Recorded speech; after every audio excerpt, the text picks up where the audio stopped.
কাঁকুরগাছির মা মনসার মন্দির। সকাল 7টা থেকে 11টা পর্যন্ত এই মন্দিরে পুজো নেওয়া হয়। 12টার সময় মন্দিরের মেন গেট বন্ধ হয়ে যায়। তারপর আর মায়ের দর্শন পাওয়া যায় না।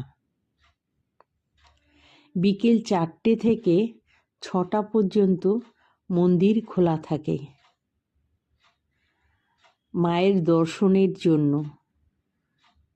কিন্তু কোনো পূজা নেওয়া হয় না।